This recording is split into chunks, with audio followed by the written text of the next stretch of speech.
So anyway, welcome to the online video opportunity.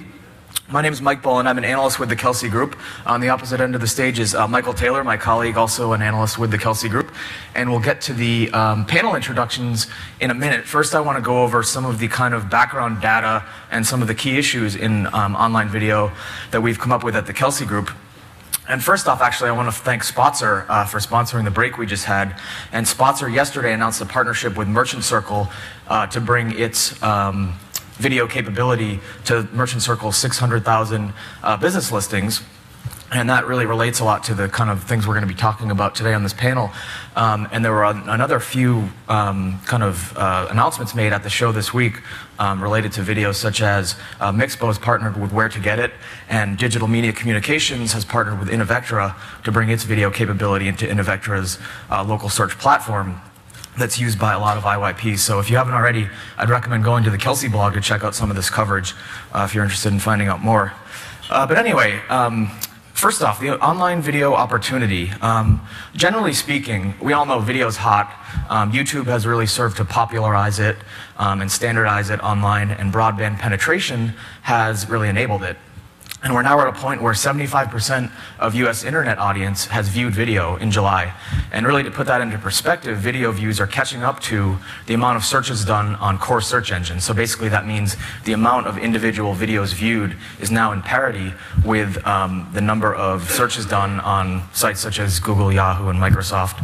And like search, video has a lot of long-tail content, and the challenge really is to monetize some of that content. A lot of brand advertisers kind of deem some of this material questionable or don't want to associate their brands with it.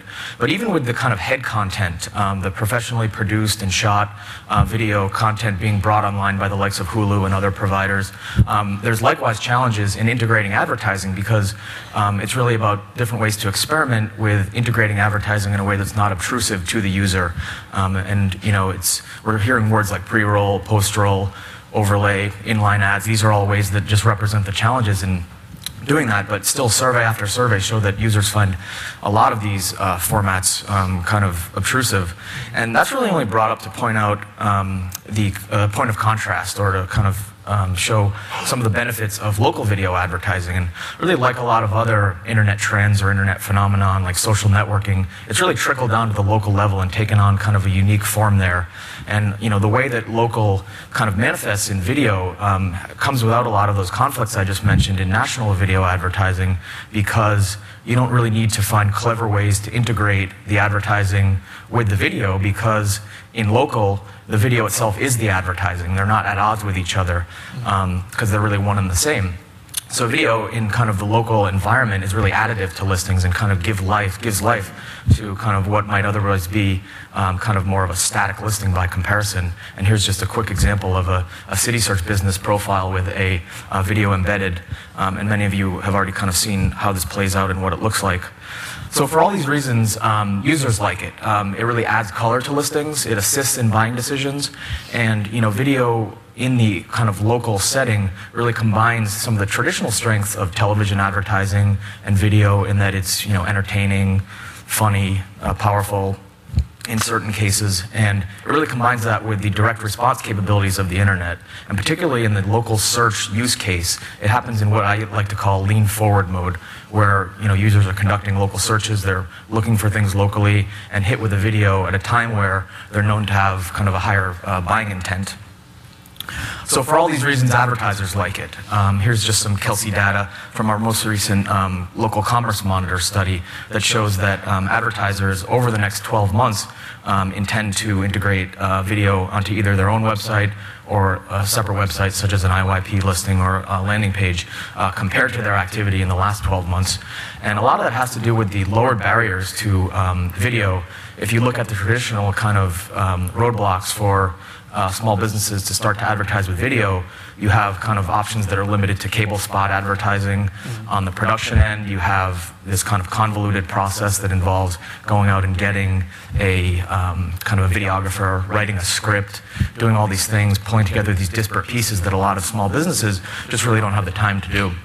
So now you see a lot of kind of one-stop shop offerings come out in the next, in the last few years that really kind of productize this whole process, and also utilize some of the efficiencies of digital distribution and digital production, just to really bring it within grasp in terms of the economics.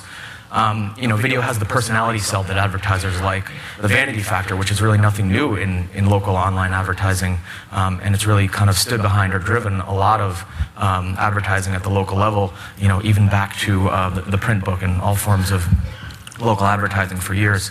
And lastly, it just differentiates local listings. If you see a list view of search results in an IYP or local search setting, a lot of these video thumbnails really kind of attract the eye, attract curiosity, and really kind of show that that advertiser is kind of on top of their game, and just really kind of sticks out among other listings.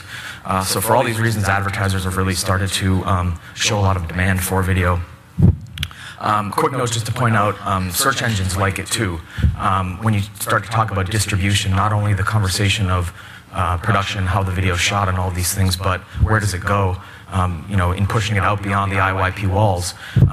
Google's universal search trend, which basically is a move to evolve the search engine results page to not only include links and text, but also blend in a lot of maps, video, images, all these other things. So through this, there's really an opportunity, given that video is being increasingly favored by search engine crawlers, to really integrate video into landing pages and fold it into existing kind of search marketing strategies. And that's going to be something on the horizon to really look out for. Publishers like it. Here's some data from our recent US local video forecast, in which we projected the market for small business video ads is going to go from 10.9 million in 2007 to 1.5 billion in 2012 at a compound annual growth rate of 168%. And the point here really is that publishers are positioned better than anyone to really realize this opportunity and this revenue potential, given the local sales force that they have and the touch points into the local market. Like search, we're going to see some degree of self-provisioning and self-service, and some video products are based on that, but I think the lion's share of the opportunity is really for publishers to really actually deliver to the small business marketplace. As it's often said in local search, it's something that is, it's not bought, it's sold. I think that kind of is going to carry over into video. It's easier for reps to understand when compared to some other things that have been brought into the bundle, such as search. And I think one of the things that really it gets publishers most excited is its appeal to new advertisers. The whole industry, the Yellow Pages industry as a whole, has only reached about a third of the 15 million or so small businesses in the US, or at least the addressable businesses on the radar. And video's kind of differentiation from the rest of the product bundle really makes it, or gives it the possibility of having appeal to new advertisers. And its kind of broad appeal, I think, will also make that kind of easier to see. So that's all the good news. I think at this point in the medium's kind of early stage, we need to also ask ourselves some questions about, what are the kind of styles and price points that are finding acceptance in the marketplace. We're seeing lots of experimentation around this, lots of service models, pricing models, and really no two are alike so far. And that really represents the kind of need to experiment and see what's really saleable at this point. Salesforce integration, training, these are all issues that publishers are going through.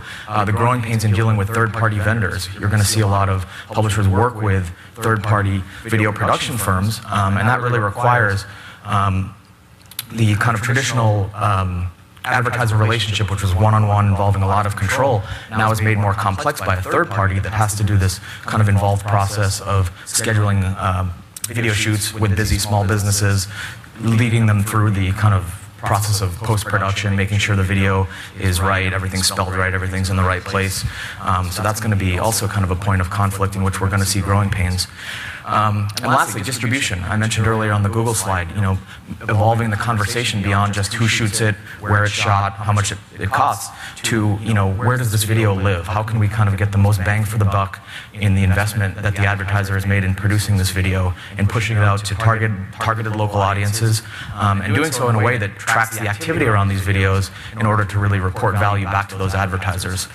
So those are really the key issues, and I'll put a period there, and what I want to do now is, in order to just kind of give some color to this conversation that we're going to have, I'm going to have each of our panelists give just a quick kind of taste of the types of videos that they've started to work with. And again, there's been a lot of experimentation around different formats, and we're going to kind of see that play out through a lot of these guys. And first up, we're going to have Chuck Lee, who's executive